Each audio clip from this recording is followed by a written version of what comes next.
Welcome to the Old Capital Real Estate Investing Podcast with Michael Becker and Paul Peebles.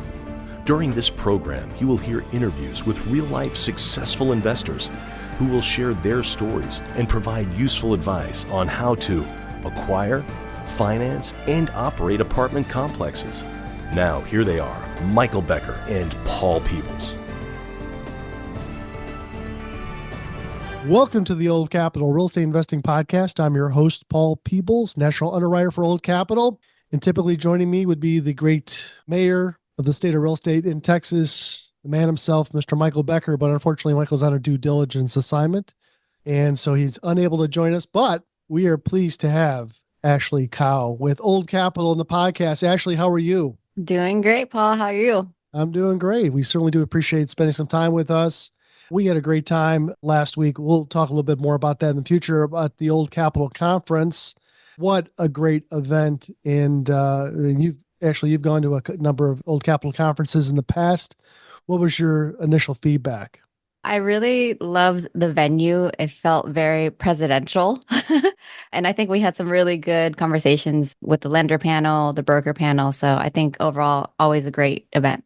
That's certainly great. The venue this year was at the George Bush Library/Institute in Dallas at SMU, Southern Methodist University, and we probably had 450 plus of apartment investors that came from all across the United States. James Zhang and I will go a little bit more detail, some of the things that we talked about, which I thought was very interesting. And everybody that made the effort to come, we certainly do appreciate that and look forward to seeing you next year. I don't know the exact venue where that's going to be. James always surprises us because we change venues every year, but we're looking forward to kind of uncovering that probably around the first quarter of next year.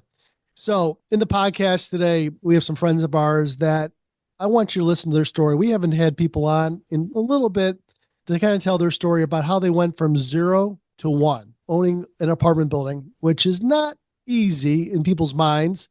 So going from 0 to 1 is the challenge, and going from 1 to 2 and 2 to 3 becomes a little bit more easier, because it's like having your first child. Going from 0 to 1, there's a whole handbook of things that they kind of teach you and want you to learn and understand. I think a lot of dads can understand that. How many books did you read about that? How many videos did you watch about this? And then all of a sudden the baby comes, and then you're in the middle of all kinds of fun things that come out of babies. And then the book goes to a side, and you just take it as the natural piece of life. That's a little bit what owning an apartment building is. So I want to have you get into the weeds. Ashley's going to lead the conversation with some of our good friends that just closed on an apartment building here in the Dallas-Fort Worth area. They're up in the Bay Area. I'd like for you guys to say hello, if we can, to Anita Wong, and William Liu. Anita, how are you? Hi, excited to be here. Yeah, excited to be here. And we actually had, I guess, 2 babies this year. So yeah, you had 2 babies. You had one lovely child that just came out to the world, probably what's the second quarter of 2024? 7 months. Yeah, pretty fresh. And in the third quarter, you had another baby, and that's the one we're going to talk about too. And that was a large apartment building in the area. I'm going to turn over the conversation to Ashley, who's worked with you in the past and has, I want to kind of highlight your journey going from 0 to 1 and kind of having people understand that. Ashley, let's go with the questions. All right. So Anita and Will, I know that we've known each other for a few years now. And prior to your multifamily career, can you just kind of go over who you were before your multifamily career? Yeah, I basically started my investment journey about 15 years ago. So I've been investing for 15 years because I started in the architecture world. So my love was always with buildings. And so I worked at the biggest and the most prestigious firms in the world. And at that time, I was purchasing a lot of single families, some STRs. And then in 2019, I had a reckoning with the architecture world and went real estate full time.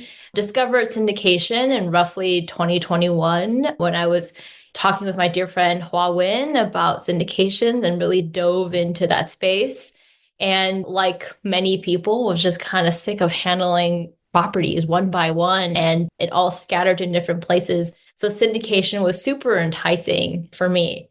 Yeah, I think my real estate journey really started, I kind of more went the house hacking route. So I bought my first house in San Diego around end of Great Recession, 2010 timeframe, and then kind of accumulated another property in Berkeley that Anita and I bought together prior to us getting married. But really, it's been because I've been married to my wife that we kind of accelerated that journey. So kind of this year, I took a break, not only to kind of welcome our daughter Eden to the world, but also to kind of work on our family portfolio, is exactly what Anita said. So I think when she first told me, hey, we want to go into this thing called syndication, own multifamily property, I was like, huh, that is a very, very big dream of hers. So, and fast forward a few years, here we are.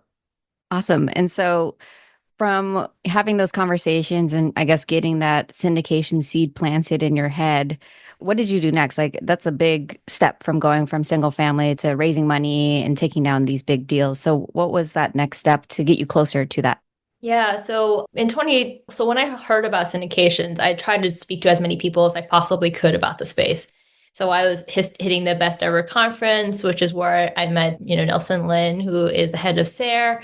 And I can talk about a little bit more of that later. But in 2022, just a little bit after, just hitting the road and hitting the conferences, I was looking for a mentorship group, which is sort of the basic first step for any new syndicator.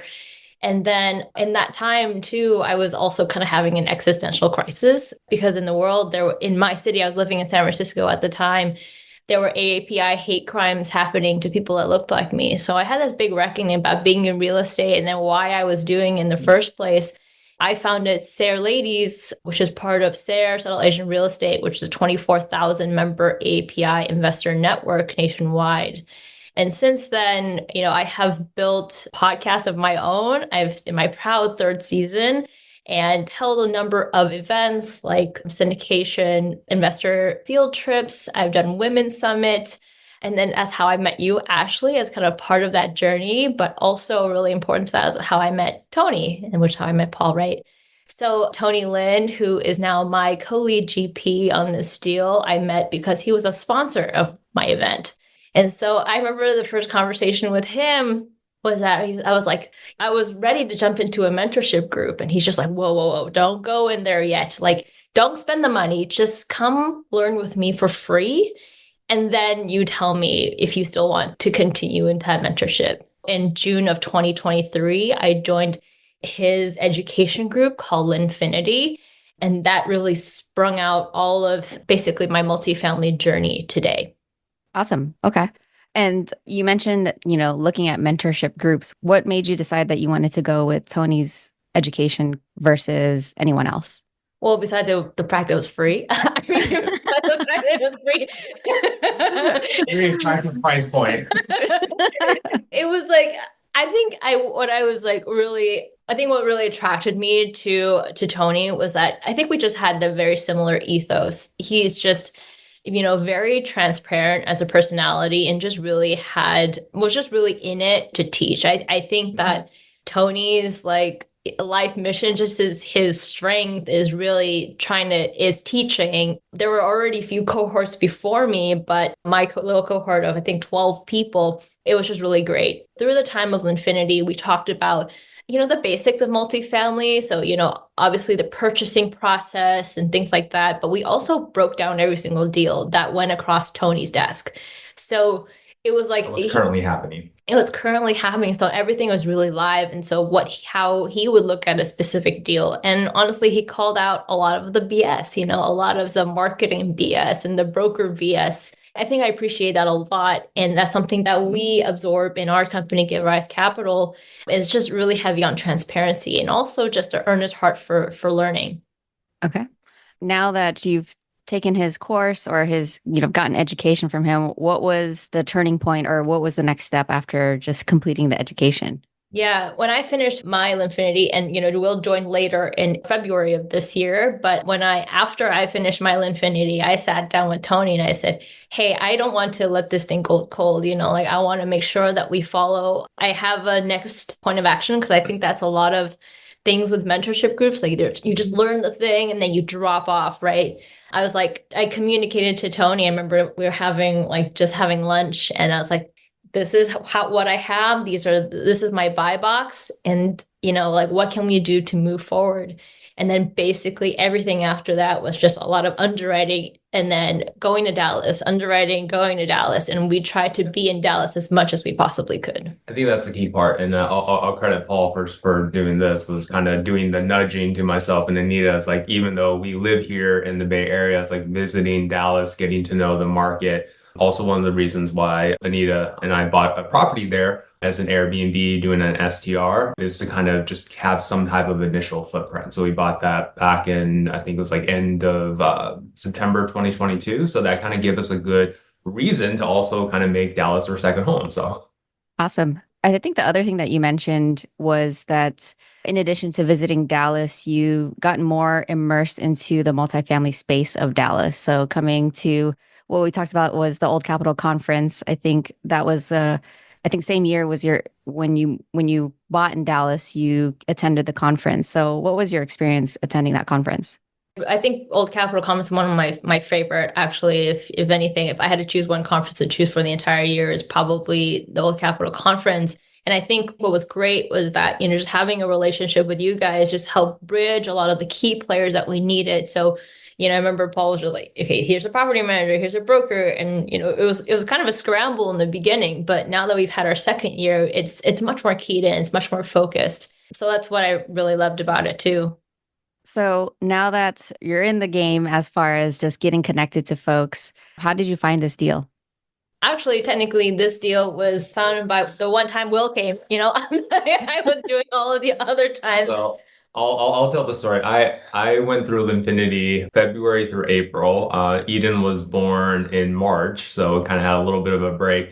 And then basically, it's the week after I finished Linfinity, Tony and I went to Dallas, and I think if you've ever gone on a property tour with Tony Lynn, he basically tries to pack as much properties as he possibly can. So I think we did like 9 properties over the course of like 2 days. So one of them was Woodland. Other one was kind of Emerald Point. Emerald Point is the one that we eventually kind of got, but we actually did submit an LOI for Woodland, and were kind of in that best and final kind of group. So that kind of gave us an idea of what the process was. I think even for myself and Anita, it's like, what do we put in the LOI, right? So, and Tony has he's done multiple acquisitions, so he has everything like from a template. But again, conceptually, he can kind of teach you that through Linfinity, but it's kind of more or less like what Anita calls like the graduate course of Linfinity, is actually going through the acquisition process. So then we basically submitted in the PSA for Emerald Point around end of May. So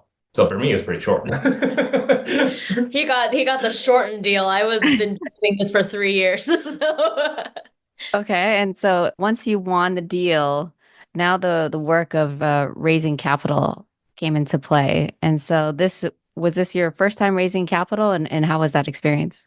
Yeah, this was our first time raising capital, and I think it was nerve-wracking for us and the entire team. I think, but Tony just kind of said, you just kind of do it first, and then if you like, I'm here for you. So we try to do it our way first, and luckily we kind of timed it was just kind of the universe kind of saying serendipitous, because we had a convention, SareCon, which was kind of basically at right when we basically got the property, and just a couple weeks, just 1 week before we actually had to raise. So we kind of utilized the power of the conference, and then kind of pushed people to be like, hey, just come check us out. And I think that really got a lot of traction and things like that, right? And also for me, because I've been building Sarah Ladies for a couple of years now, right? So people already kind of knew me and kind of knew my brand. They knew that I was in real estate, kind of going into the syndication route. So it wasn't surprising for anyone for me to do the raise. And I think there was some key differences, because some of our GP team, they knew that they were in real estate, but perhaps it wasn't as pronounced. I think that was a big difference in the way that we raised. Without giving away the sales price of the property, because we're kind of restricted here in the state that we don't tell everybody what the values are of properties, but give me an idea of how much money you had to raise out of the box. We had to raise over $3 million for this property. So that's a pretty good size raise. I mean, you guys have purchased short-term rentals, and you guys probably bought it by yourself, or you've had maybe a partner or two. on that, but $3 million, you put some of your own money into the transaction, some of your partners put money, but you were putting your hand up and saying, listen, to a bunch of investors out there, we have an opportunity. Can we show you the opportunity? And that you did it legally compliant through an SEC attorney to do it. And a lot of people don't understand the power of getting out there and kind of promoting yourself and your brand. And Anita has done a great job. And one of the things that she mentioned, and I want to make sure you've heard this, is SARE, S-A-R-E, SARE, S-A-R-E. That stands for Subtle Asian Real Estate. And so they've had conferences. I don't think they're going to have a conference next year, but they do have a brand that's out there. They have lots of members, in that she brought it into a group that she was able to, I would imagine, fund it fairly quickly, because people who are in these groups, they have to know, like, and trust you to kind of figure out if they're going to invest $100,000 or $200,000 with you on a deal this size. Talk a little bit about stepping out, going from buying a house, so to speak, a single family house, to raising $3 million. Something that I think that was really great was, like, it doesn't really take anything to start building your brand, right? You can just get out there and begin to put out content. And that's kind of what I did at first, right? I was just going to conferences, not having really, no one really, I didn't really have any stickiness when I was having conversation with people.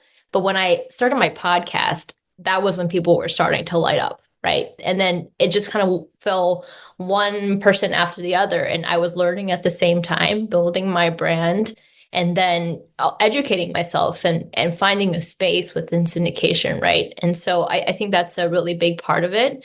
And also just like leaning into authenticity, right? I as one of my takeaways as well, but I thoroughly believe in what you put out is what you attract, right? And so I wanted to have an authentic brand, and people understood who I was in everything. There was no facade about who I am.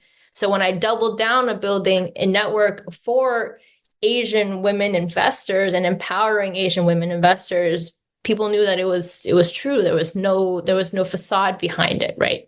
Yeah, and I think if I can kind of add to that, I think being able to kind of watch Anita's journey from when she first started her podcast and started going to these conferences to now, she is much, much better now than when she started. But it's practice, right? So, and I think the key to kind of going back to the question about the raise, why we were successful with raising that much was really relationships, right? They knew who Anita was. So often I would have to introduce myself as Anita's husband in order to be able to just have part of her credibility that she's spent years working through. So awesome. And then how did you finance the deal? We did it through an agency loan. So Freddie Mac, we did a 10-year loan there. Paul, am I allowed to say the interest rate or?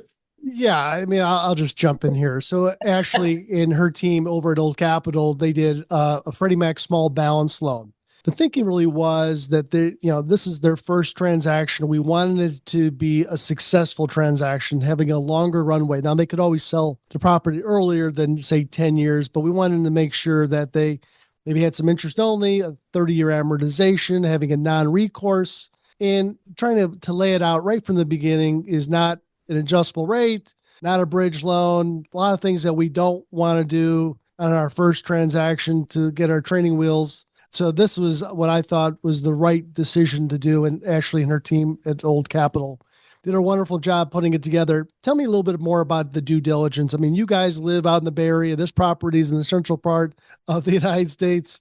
How did you guys figure out what the property needs?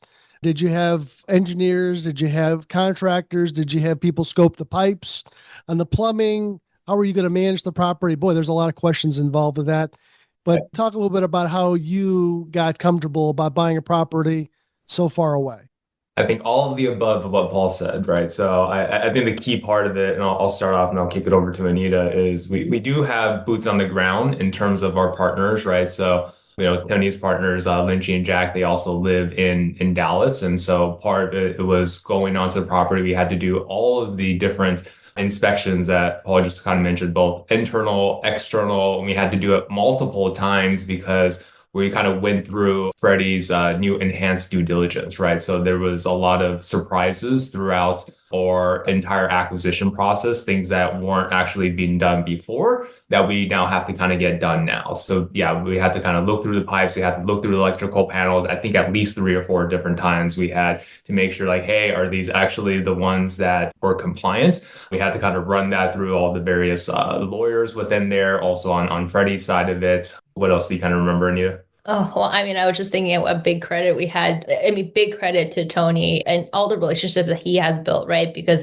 Vanderbilt, one of his properties, is just, I think, just 5 minutes away. So there was no BS in regards to anyone that was quoting us, right? Because he knew from evidence how much anything should cost, and all the vendors that he used for Vanderbilt was the ones that we used for due diligence. I think that's a real positive thing because, again, to get into Tony into infinity, he doesn't accept everybody. I mean, it's a small group, educates and takes care of people. In this case, he actually signed on the loan with Will and Anita, so it kind of gave them their entry card to get into the Freddie Mac position. So that is a help. So I don't want to put it out there that he'll accept everybody to be part of his group. But what was good about Tony is that he owned a property. He's owned several properties in the Dallas-Fort Worth area. He also lives out in the Bay Area, and he has vendors and attorneys and management companies that fully support his business that he currently has, that now Anita and Will could have him help them with his connections and his contacts. And then I'm a big believer in, Anita and Will have heard me talk about this before, is finding an area and becoming an expert in that area. So we've talked with other people. They've gone out, let's say they live in the Bay Area, but they want to buy something, and something popped up on LoopNet that they liked in Philadelphia. And then all of a sudden a broker that they were chasing had a deal with them in Miami. And then they looked at a deal in Albuquerque. When you start looking throughout the United States, find one area that you can count on and then build those relationships in those areas as deep as possible. Don't buy a property in all around the United States because you don't become an expert in that area until you actually buy it. And then you start talking with some of the vendors and the city people that do the inspections of the properties. You want to become an expert in the area. That is kind of what Tony's done, is that he's gone to one area and then just kind of multiplied his property ownership in this one area. And I think that's something that Will and Anita want to do in the future, kind of focus in on one area. They have no problems maybe in a different city inside Texas, but I don't think I'm going to see them in the next on deal number 2 to go up to Ohio or go down to, Louisiana. They're going to stick in that one area that they know and become an expert with their investors in that area. So again, investors know, like, and trust when you have that credibility that you know the area that you currently invest into. Actually, I've taken all your momentum away. Jump in again. No. Sorry. No, it's a good. Yeah, I mean, so now that you're in the deal and you've closed on the property, reflecting back on your whole journey to where you are right now, what are some of those takeaways that you can share? Yeah, and I actually had a presentation on this, and so we actually compiled 14 takeaways from this. It probably wasn't enough, but I actually remember sitting with the GP team, and I was like, okay, what did we actually learn from this entire closing? And so we built 14 takeaways on this whole thing. And so number 1 was build your brand and Rolodex first. You can do that now. And I say, do not underestimate the power of podcast. What I was kind of mentioning earlier, some things you don't actually need anything to start, is like you can just start getting to know, build that Rolodex, right?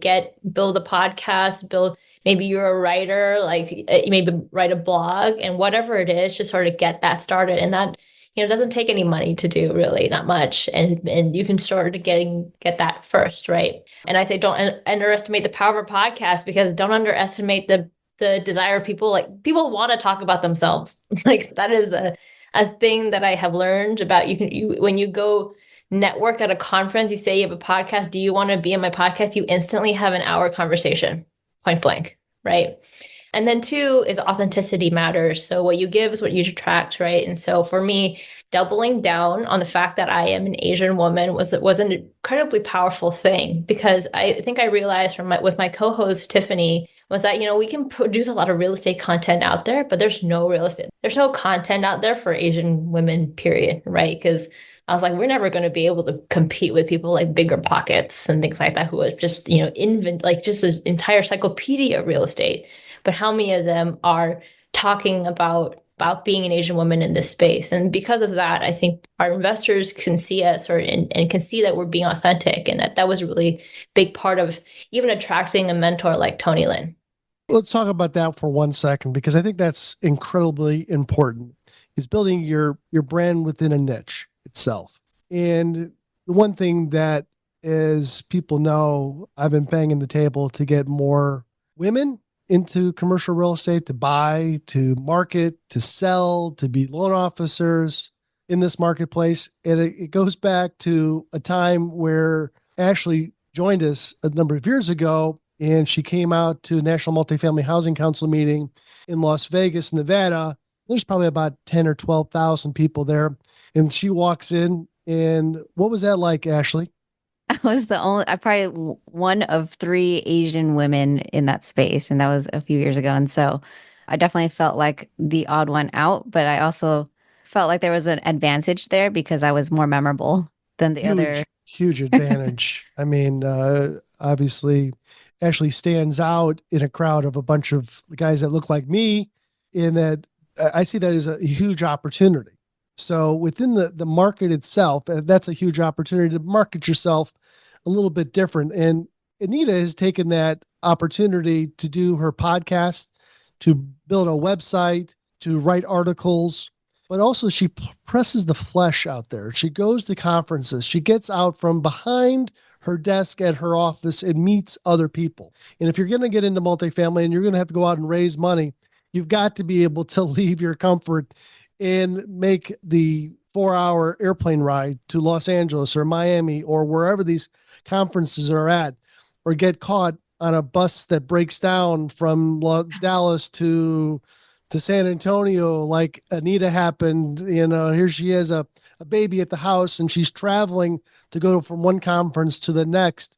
And she can talk a little bit about that if she wants to, but she put out the energy to be out there and meet people. And when that $3 million raise became a hill to climb, no problems climbing that hill, no problems, because that niche that she created and she developed was definitely out there. Let's go back to you, Ashley.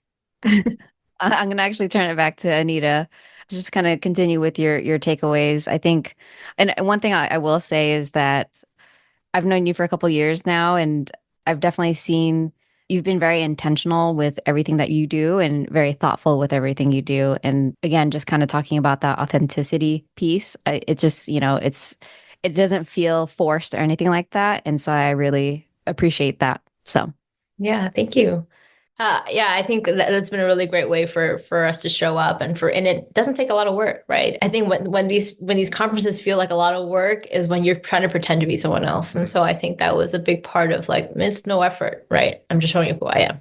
Sorry, going back to my points, right, Ashley? Yes. I think my third point, another takeaway that was really important, I credit this to Adrian Farhado of Cashflow Portal, was choosing the operator, not the market.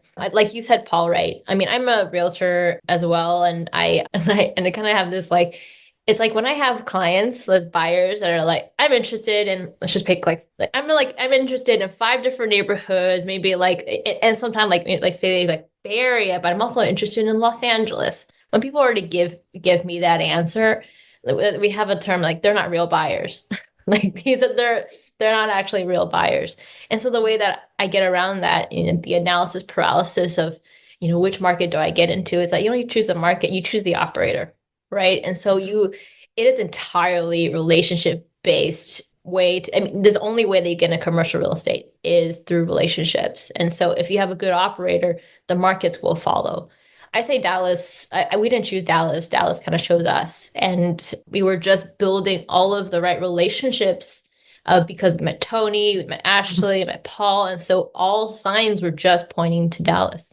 And yeah, I think for going back to Emerald Point, we weren't the highest offer, right? But I think it was Tony's ability to be able to close, right? So, and again, as Paul said, like all the different relationships that he had, including one of his other properties that were, close by, right? So being able to utilize both of them simultaneously to kind of get that economies of scale. So another point, I mean, we've been stressing, is show up, press the flesh. And I have my little points of how to network well, and I'll just kind of drop them real quickly. I have something called the rule of thirds, sort of you need to show up around a person 3 times at minimum to make so that they are kind of being like, oh, I kind of see this person around town, I better get to know them. So I call it the rule of thirds.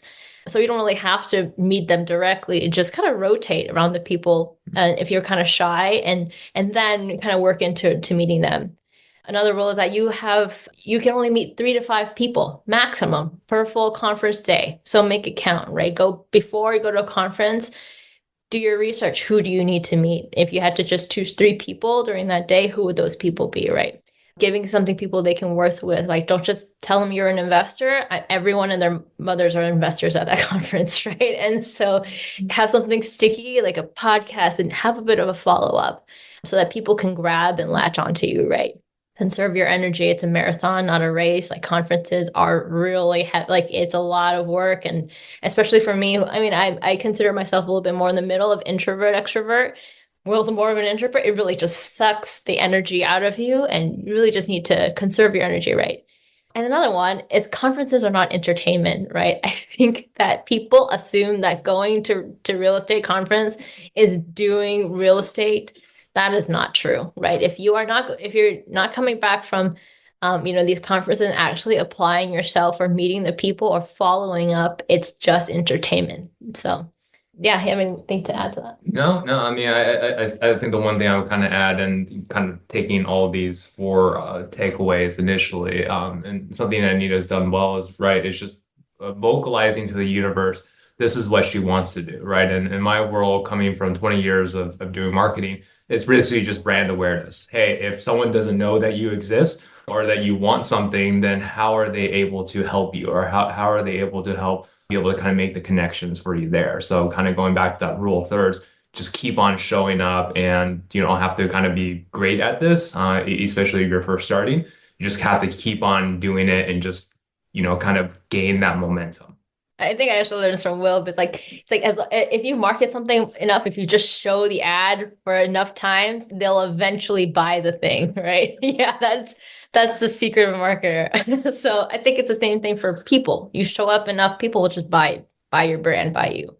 My 5th point. Yeah, I think I love this one. I mean, we live in California, so this is probably more applicable. Like, we have compost bins, right? So Anita has a saying, and everything is compost, right? So I think one thing that I kind of take away is, like, my 20 years of marketing experience are transferable to what we're doing right now in syndication, right? So it's not necessarily something I've done before, but I have, like, the past experiences that I can kind of rely on, right? Same thing with Anita's architectural kind of background, right? She's able to look at a building and be able to talk about the different mechanics of how it was built, and the age of the property, and things that are very, very more detail oriented. So all the things that you've kind of accumulated over a lifetime of a career, or just life experiences, are very applicable.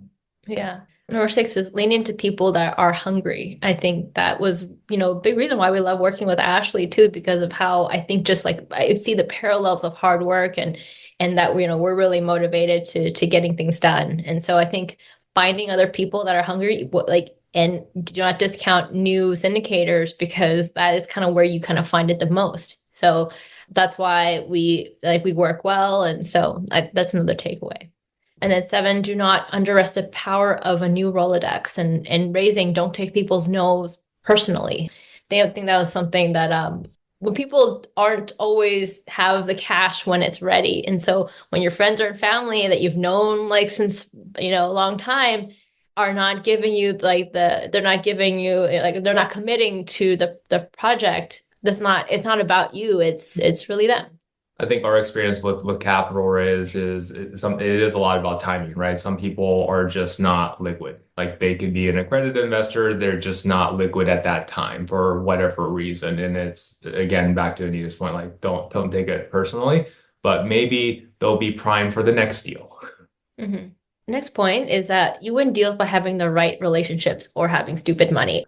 If you want to be, Yeah, you can drop a bunch of money and you'll get the deal, like sure. But if you really want to have the right returns, a good healthy return, is that you need to have the right relationships. And I'll kind of echo back that it's like what we said earlier, we were not the highest bidder on this deal. Actually, we didn't even submit it on time. And I'll tell you a broker's secret. There's no such thing as deadlines. It's just about relationships, really, and also just obviously about the price and some other things, but it's really brought together by the relationship, in particular with Tony's relationship. So he knew that he was someone that could close. So he was already in the final before we even started. And the next point, in commercial real estate, loyalty and relationships matter. It's a very, very, very small world. And I sometimes feel like every single thing that even you think happened in in the back room is actually heard around the real estate world, right? Mm-hmm. And so you want to make sure, and this is something that Tony did teach us in Linfinity, is that if you get a property that is within your buy box, you want to be sure that you're going to close, right? Don't toy around brokers. It's not the same as residential real estate, which honestly, I don't think people should be treating people like that either. But if you say that if a property does fit your buy box, you should commit to closing. Don't toy with people's time and things like that. Yeah, and I think this kind of goes to the next point, which is like commercial real estate is really the wild, wild west, right? So residential is like you have like a standardized template. Here's kind of what you kind of do for buyer seller. That's very individualized for each property and each deal. So I think I'll use the example of when we kind of submitted in the PSA, like we went through it multiple times as a team, had the lawyer kind of review through it. And it was very, very helpful because at the end, when we were kind of at close, like basically the day of or the day before, like we were going through the prorations that were needed to be part of the settlement statement. And then the seller was like, hey, you should include this, you should include this. And it was, no, this is what we had in the PSA, right? So it was very, very important that it was very clear that there was no room for discrepancy or vagueness. So. Yeah, and I'll add to that we actually ended up saving $60,000 at the very end because we felt like we went through the contract and we said that these were not the things that we agreed upon, and the seller just didn't. Maybe he was a first time seller as well. So I think experience and mentorship is super important, and it has a return. So what's good about Tony though too is that he's done this numerous times. A lot of people that have never done this and don't understand that in single family business the rules have changed recently, but there's usually a listing agent and then a buyer's agent. So there's both sides of the equation, one that represents the seller, one represents the buyer. In multifamily, what you'll find is there is no buyer's agent that represents you.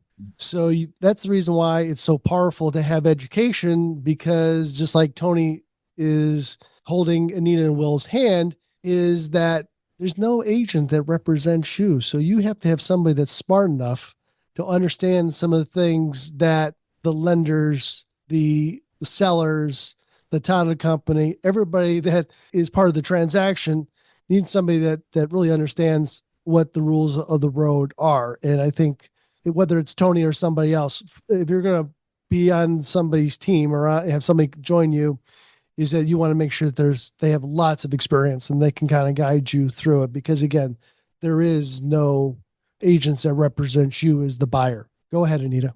Yeah, and our next point is that prep your Rolodex early. This is something that we learned from Perry Zhang from Cashflow Portal. He said, before you even started, all I want you to do is write down a list of all the people how much money you think that they have. And you don't have to share this money with anyone but yourself. And then just get coffee with everyone. Don't tell them that you don't have to have a deal in mind. You just need to share with them like, hey, there's something I'm kind of interested in, but how are you, right? Keep the seat warm.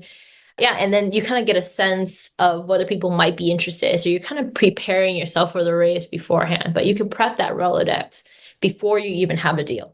Our next point, this is something we learned from James Ng. This is as new syndicator, just expect to pay more. It's sort of like, you're not going to get the slam dunk deal, right? It's sort of, there's rarely any these days, I think. But if you are a new syndicator, you just kind of have to pay your way in. It's like if you really want to get that discount, you really either have to have the relationships or something else. But I think that was something at least I had to brace for in my mind in order to play just have to pay? I think either way, there's a cost, right? Either there's cost of time or there's cost of money, right? So meaning that it's like it does take a lot of time to build up those relationships before, right? So there is no monetary or fiscal value of it, but because of the fact that Anita was doing this for years before we had to raise for our first deal, it made the capital raise that much easier because we were kind of already skipping ahead using kind of the analogy of like a first of dating. It's like, all right, instead of just going to the first date, you're already like on the seventh date. So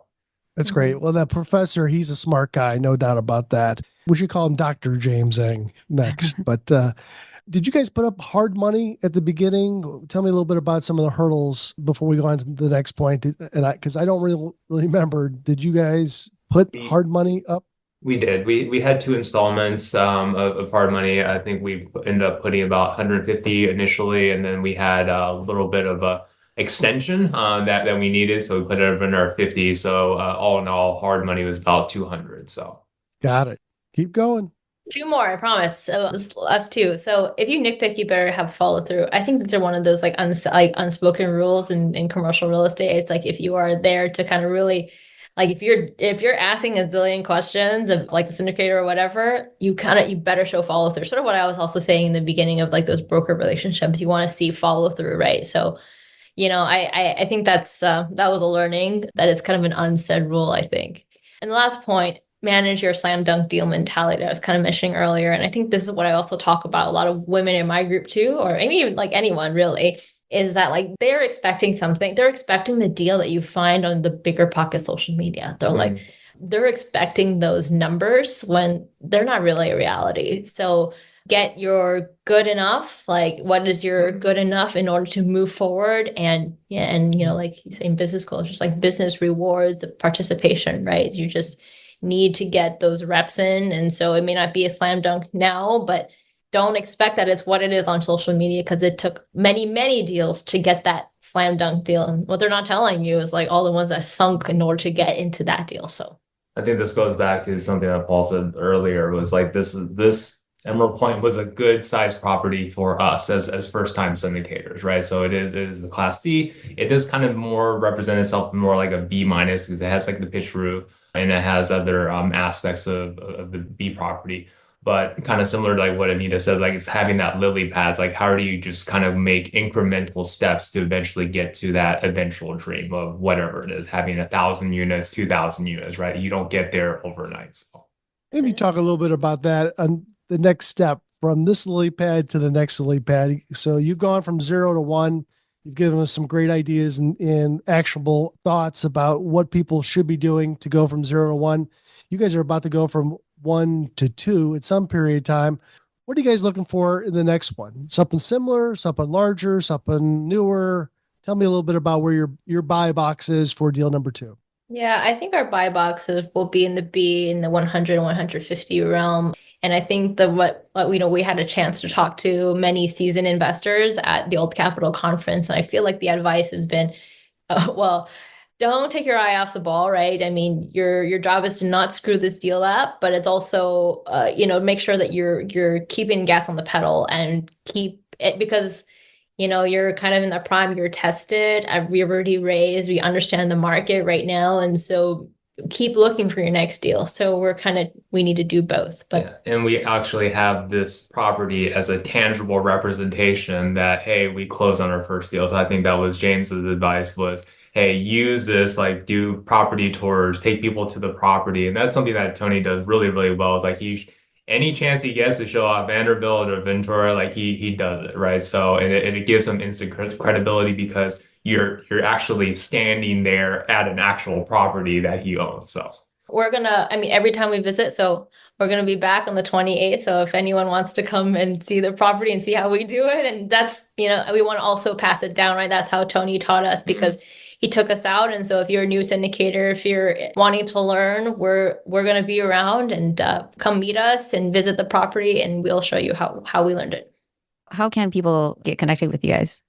Yeah, my email, anita@giveriscapital.com, or you can visit us on giveriscapital.com on our website. So some great information. If I could just finish off on this, and again, Anita and Will have done a great job, but Anita, again, is CEO of Give Rise Capital. Give Rise Capital. She's the daughter of a refugee. She owns about $13 million in properties, about $20 million in assets under management, 86 units. She leads the Sarah Ladies podcast. And just like she's the co-host of, and now the new mother of two entities, one beautiful baby and a large multifamily property. William Liu, CIO of Give Rise Capital, veteran of the Army, was all over deployments of Afghanistan, Cuba, Thailand, graduate of Duke University, 20 years in marketing career, spent 7 years in higher education, and of course, a new father to two babies, just like Anita is. A beautiful baby, but a brand new apartment building in Irving, Texas.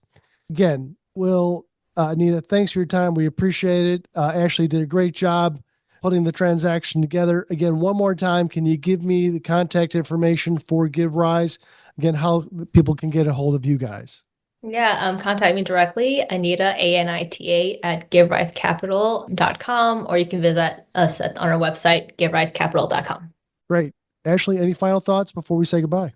I think I just wanted to, again, just congratulate you guys. I think it's been a tough market lately. There's not a lot of transactions happening. And so I'm excited for you guys to get into it, especially in a tougher time, to find a deal and then also to raise capital. So I'm looking forward to seeing you guys grow. If I just make one more plug, actually, we're going to be doing a short form podcast about our Emerald Point deal on the Sarah Ladies podcast. So if you do want to hear about the whole thing, we're going to be posting that pretty soon. And so, the Sarah Ladies podcast on Spotify or Apple Podcast. Be more than happy to promote that. Did a great job. Sarah Lady podcast on every platform that's available for podcasting. So listen to that. Anita does a great job. So again, Ashley, Anita, Will, thanks for spending some time on the Old Capital Podcast. I'm Paul Peebles. We'll see you soon. Thanks for listening to the Old Capital Real Estate Investing Podcast. Please join us at oldcapitalpodcast.com to sign up for our weekly email updates. We'll see you next week for another great interview.